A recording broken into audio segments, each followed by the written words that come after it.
유부남 교수와의 위험한 사랑, 욕망, 배신, 그리고 예상치 못한 결말. 소개, 금지된 사랑의 시작. 사람들은 저를 손가락질할지도 모르겠네요. 네, 맞아요. 저는 30 중반의 평범한 미혼 여성, 그리고 가정이 있는 남자를 사랑하고 있습니다. 금지된 사랑이라는 꼬리표, 당연히 따라붙겠죠. 머리로는 수없이 외쳤어요. 이건 아니라고, 잘못됐다고. 하지만 심장은 제 멋대로 그를 향해 뛰었습니다. 멈출 수가 없었어요. 그 사람은 강민중 교수였어요. 제가 사는 지역 대학에서 학생들을 가르치는 사람이었죠. 뭐랄까, 차가운 지성 뒤에 숨겨진 뜨거움을 가진 그런 묘한 매력의 남자였습니다. 늦게나마 대학 캠퍼스의 낭만이라는 걸 느껴보고 싶었던 걸까요? 30이 넘어 처음으로 그곳을 찾았던 날, 마치 짜여진 각본처럼 그와 마주쳤습니다. 텅 빈 강의실 복도 끝에서였나, 그의 시선과 제 시선이 부딪힌 순간 주변의 모든 소음이 사라지는 듯한 착각. 아, 이건 운명이다. 온몸의 세포가 그렇게 소리치고 있었어요. 그의 깊은 눈빛, 나지막한 목소리, 위험 신호가 분명했지만 속수무책으로 끌려 들어갔습니다. 그 강렬했던 운명의 예감이 사실은 제가 스스로 방아쇠를 당기게 될 끔찍한 폭풍의 시작일 뿐이었다는 것을 그때의 저는 까맣게 몰랐습니다. 그 달콤한 운명은 곧 잔혹한 현실로 돌변하기 시작했죠. 첫 번째 대결, 그의 아내를 마주하다. 그 강렬했던 운명의 예감이 사실은 제가 스스로 방아쇠를 당기게 될 끔찍한 폭풍의 시작일 뿐이었다는 것을 그때의 저는 까맣게 몰랐습니다. 그 달콤한 운명은 곧 잔혹한 현실로 돌변하기 시작했죠. 불길에 뛰어드는 나방처럼 저는 스스로 파멸을 향해 돌진하고 있었습니다. 주말 아침이었어요. 늘 그렇듯 그는 본처가 있는 집으로 돌아갔고 저 혼자 덩그러니 남겨졌죠. 그의 온기가 사라진 오피스텔은 유난히 더 춥고 공허하게 느껴졌습니다. 텅 빈 마음에 스멀스멀 피어오르는 건 지독한 외로움, 그리고 어쩌면 질투였을지도 모릅니다. 그 여자는 지금 그와 함께 있겠지. 어떤 모습일까? 나보다 행복할까? 꼬리에 꼬리를 무는 생각들은 결국 저를 충동적인 행동으로 이끌었습니다. 정신을 차렸을 때 저는 이미 고속버스 터미널이었습니다. 3시간을 달려 그의 도시로 향하는 버스에 몸을 실었습니다. 창밖 풍경은 빠르게 스쳐 지나갔지만 제 머릿속은 온통 그와 그의 아내 생각뿐이었습니다. 심장은 터질 듯 뛰었고 손바닥은 축축하게 젖어갔죠. 내가 지금 무슨 짓을 하는 거지? 후회와 불안감이 밀려왔지만 이미 버스는 멈추지 않고 달리고 있었습니다. 마침내 그의 아파트 앞에 섰습니다. 번쩍이는 고급 아파트. 나와는 어울리지 않는 세상처럼 느껴졌죠. 심호흡을 크게 하고 익숙하게 비밀번호를 눌렀습니다. 딸칵 하고 문이 열리는 소리가 유난히 크게 들렸습니다. 그가 알려준 우리 둘만의 비밀이라고 속삭였던 그 번호였습니다. 현관으로 들어서는 순간 마주하고 싶지 않았던 광경이 펼쳐졌습니다. 장을 보고 들어오는 듯한 강민준 교수와 그의 아내, 두 사람의 웃음소리가 현관에 울려 퍼지다 저를 발견한 순간 그대로 얼어붙었습니다. 그의 얼굴은 충격과 당혹감으로 하얗게 질렸고 그의 아내는 처음 보는 여자였습니다. 40대 후반쯤 되었을까요? 세월의 흔적이 고스란히 내려앉은 얼굴, 피곤함과 체념이 뒤섞인 듯한 눈빛이었지만 그 속에서 날카로운 경계심이 느껴졌습니다. 솔직히 말해 제 눈에는 그다지 아름다워 보이지도 매력적으로 느껴지지도 않았습니다. 어쩌면 제 오만함이었을지도 모르죠. 저는 애써 태어난 척 마른 입술을 열었습니다. 안녕하세요, 사모님.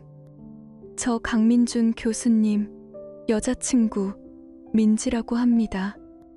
정적이 흘렀습니다. 여자의 손에서 장바구니가 바닥으로 떨어지며 요란한 소리를 냈습니다.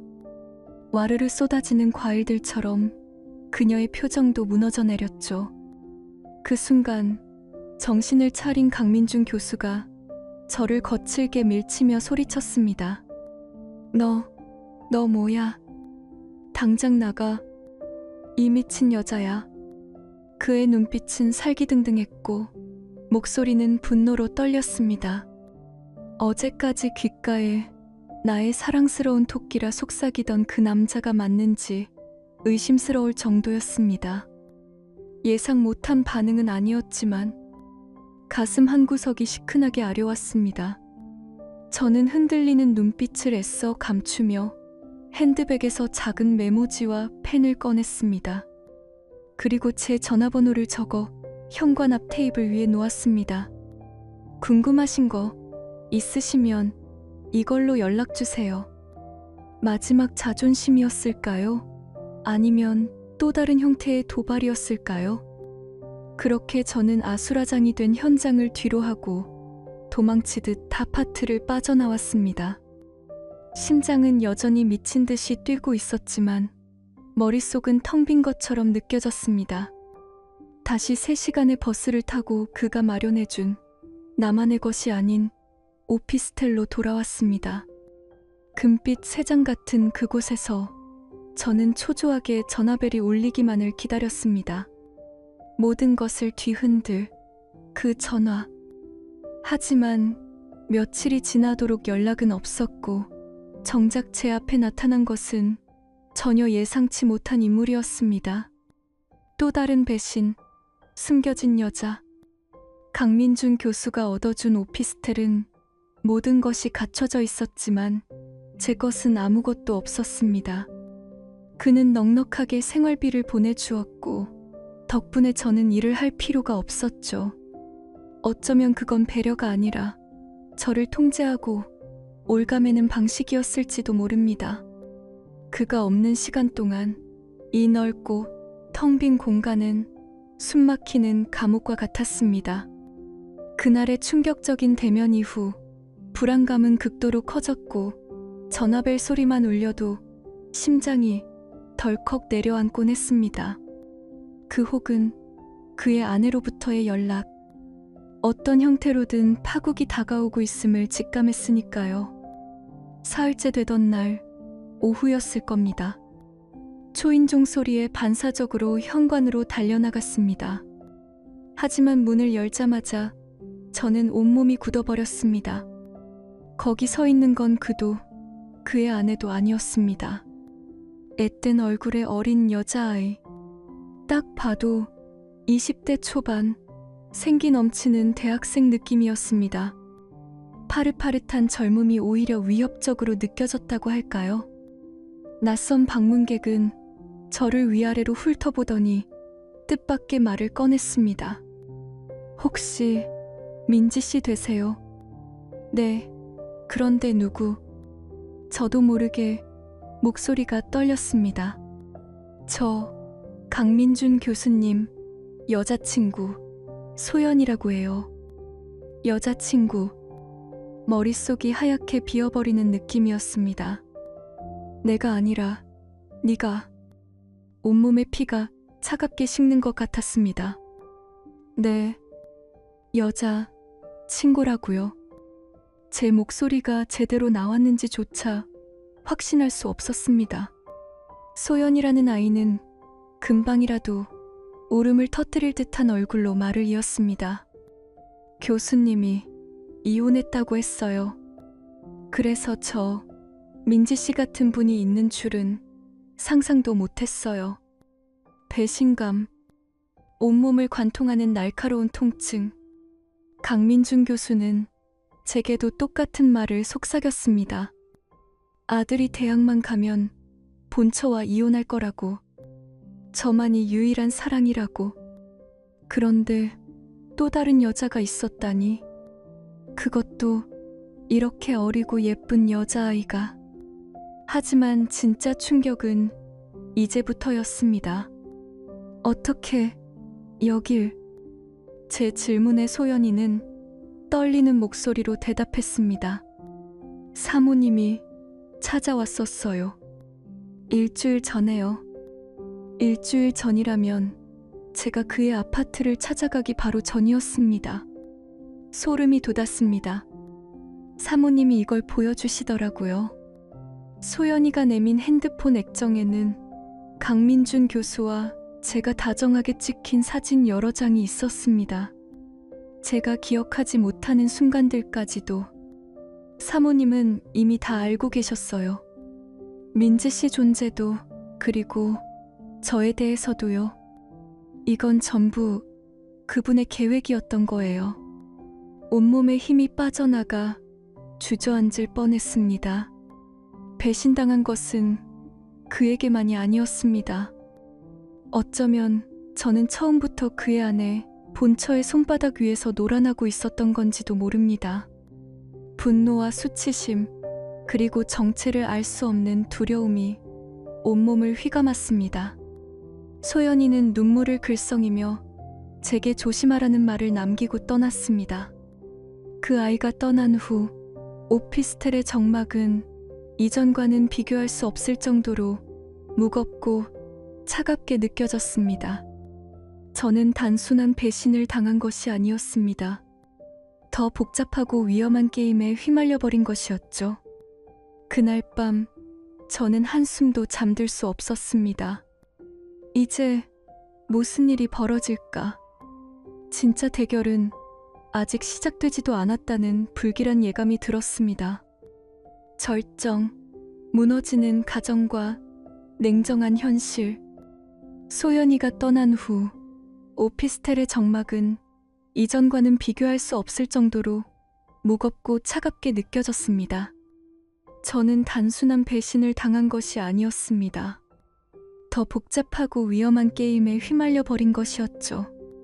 그날 밤 저는 한숨도 잠들 수 없었습니다. 이제 무슨 일이 벌어질까? 진짜 대결은 아직 시작되지도 않았다는 불길한 예감이 들었습니다. 분노와 혼란스러움, 그리고 알 수 없는 불안감이 뒤섞여 저를 잠 못 들게 했습니다. 이대로 물러설 수는 없었습니다. 적어도 진실이 무엇인지 그들의 민낯을 확인해야만 했습니다. 다시 주말이 찾아왔습니다. 강민준 교수는 여전히 감감무소식. 망설임 끝에 저는 다시 그의 아파트로 향하는 버스에 몸을 실었습니다. 이번에는 지난번과 같은 충동적인 결정이 아니었습니다. 어쩌면 계산된 행동이었을지도 모릅니다. 그의 집 앞에 도착했을 때 심장은 여전히 불안하게 뛰었지만 지난번처럼 망설이지는 않았습니다. 익숙했던 비밀번호를 눌렀지만 문은 열리지 않았습니다. 비밀번호 변경. 짧은 문구가 액정 화면에 떴습니다. 그가 저를 완전히 차단했다는 명백한 증거였죠. 씁쓸한 미소를 지으며 초인종을 눌렀습니다. 잠시 후 문이 열리고 그의 안에 본처가 모습을 드러냈습니다. 놀랍게도 그녀는 전혀 당황한 기색 없이 오히려 희미한 미소까지 띠고 있었습니다. 마치 제가 올 줄 알고 있었다는 듯이. 어머, 민지 씨, 또 왔네요. 어서 와요. 그 태연함, 그 알 수 없는 여유로움이 저를 더욱 불안하게 만들었습니다. 그녀는 저를 거실로 안내했고 소파 한 구석에 강민준 교수가 잔뜩 움츠린 채 앉아있는 것이 보였습니다. 집안은 값비싸 보이는 가구들로 꾸며져 있었고 그녀가 입고 있는 옷이나 액세서리에서도 부유함이 느껴졌습니다. 그의 아내는 제게 식사를 권하기까지 했습니다. 마침 된장찌개 끓였는데 식사 안 했으면 같이 먹을래요. 오늘 맛있게 잘 됐는데. 그 여유로운 태도 앞에서 저는 초라해지는 것을 느꼈습니다. 그때였습니다. 갑자기 강민준 교수가 소파에서 벌떡 일어나더니 제 앞에서 그의 아내를 향해 무릎을 꿇었습니다. 여보, 제발, 내가 정말 죽을 죄를 졌어. 내가 미쳤었나 봐. 다시는 당신 마음 아프게 하는 일 없을 거야. 제발 용서해줘. 그는 다 큰 어른이라고는 믿기지 않을 정도로 처절하게 울부짖으며 아내의 다리를 붙잡았습니다. 저는 그 광경을 멍하니 바라볼 수밖에 없었습니다. 역겨움과 혼란스러움. 저 눈물이 과연 진심일까? 아니면 이 순간을 모면하기 위한 또 다른 연극일까? 그의 아내는 싸늘한 표정으로 울고 있는 남편을 내려다볼 뿐이었습니다. 그리고는 천천히 고개를 돌려 저를 보며 말했습니다. 그 목소리는 얼음장처럼 차가웠습니다. 민지 씨, 그녀가 제 이름을 불렀습니다. 이 남자, 당신 가져요. 네. 뭐라고요? 제 귀를 의심했습니다. 그 순간 강민준 교수가 절규하듯 아내를 불렀습니다. 여보, 지훈 엄마, 제발. 바로 그때 현관문이 열리는 소리가 들렸고 교복을 입은 남자아이가 들어섰습니다. 강민준 교수를 꼭 빼닮은, 하지만 눈빛만은 엄마를 닮아 차갑고 단단해 보이는 아들이었습니다. 그는 거실의 광경, 무릎 꿇고 우는 아빠와 싸늘한 엄마, 그리고 낯선 여자나 뭐를 보고도 전혀 놀라지 않았습니다. 이미 모든 것을 알고 있다는 듯한 표정. 그는 천천히 강민준 교수에게 다가가 말했습니다. 아버지, 일어나세요. 강 교수가 비틀거리며 일어나자 아들은 그의 눈을 똑바로 쳐다보며 말했습니다. 이제 어머니 보호자는 저예요. 그리고 제 보호자도 저고요.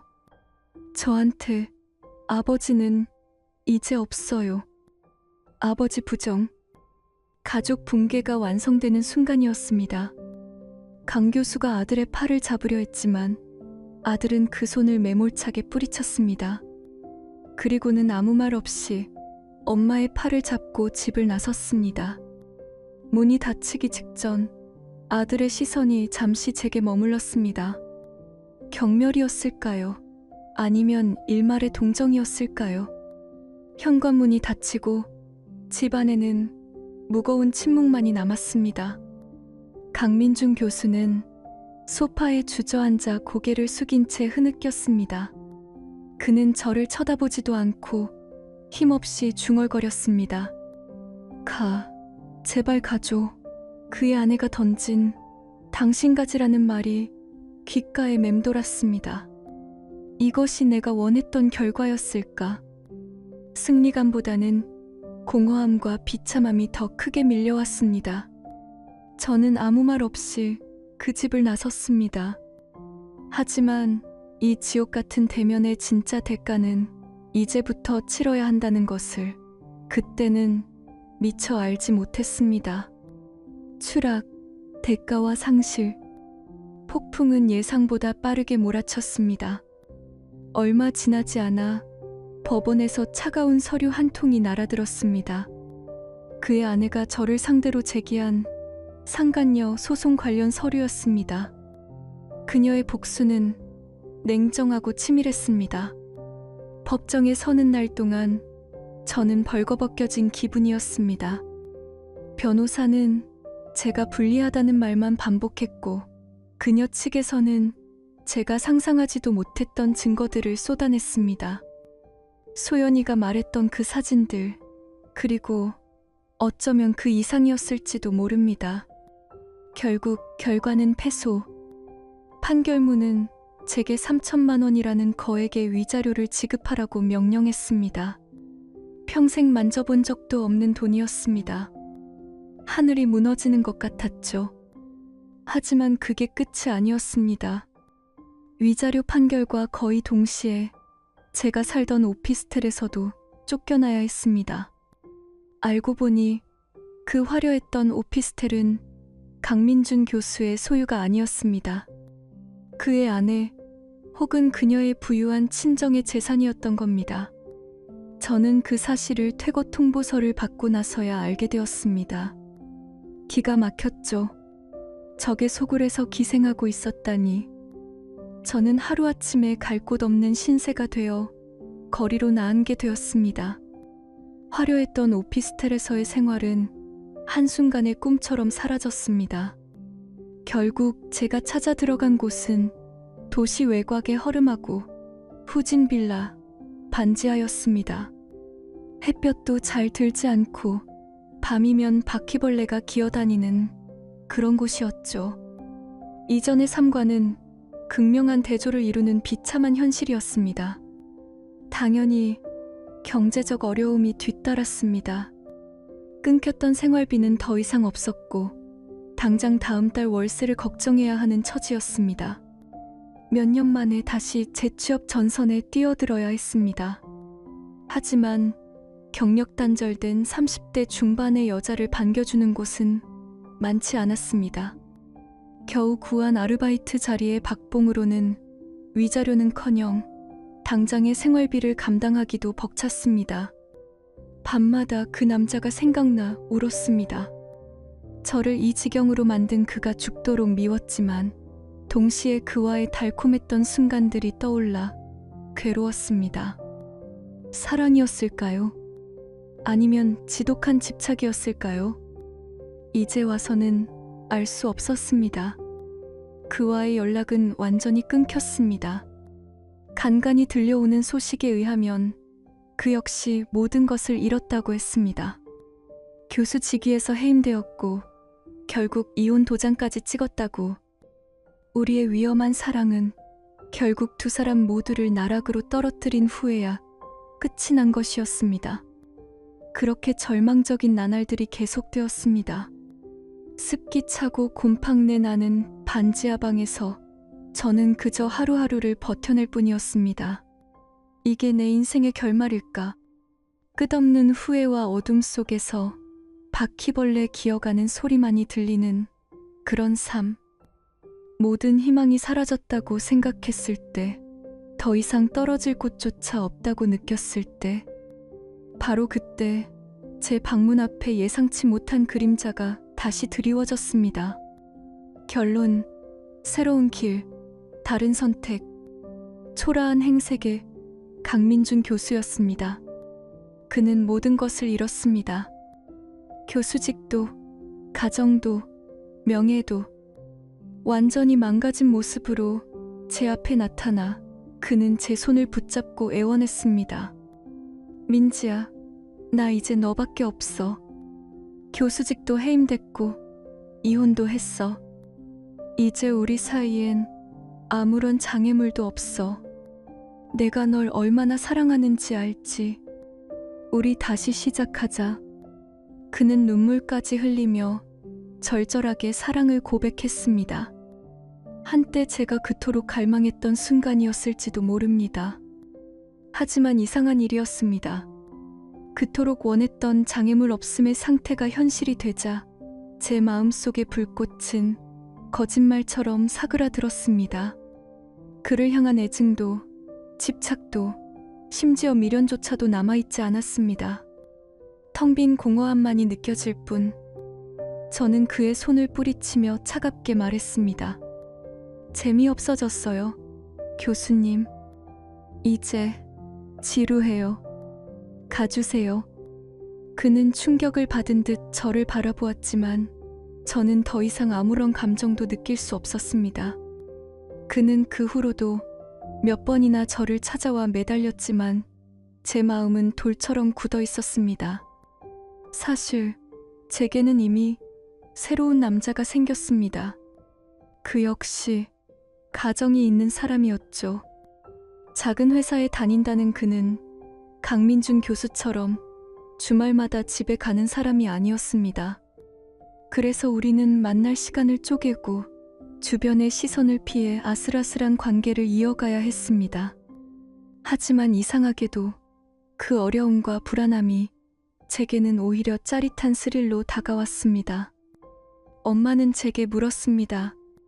왜 결혼은 안 하냐고. 이제 그만 안정적인 삶을 살아야 하지 않겠냐고. 저는 엄마에게 이렇게 대답했습니다. 엄마, 나 결혼 안 해. 나는 엄마처럼 바람난 남편 평생 기다리면서 눈물 흘리며 살고 싶지 않아. 나는 재미있는 삶을 살 거야. 엄마처럼 지루하게 안 살 거야. 네, 이것이 저의 선택입니다. 누군가는 저를 비난하고 손가락질하겠죠. 하지만 저는 더 이상 남들의 시선에 얽매이지 않기로 했습니다. 제 이야기는 여기까지입니다. 지금까지 제 이야기를 들어주셔서 감사합니다.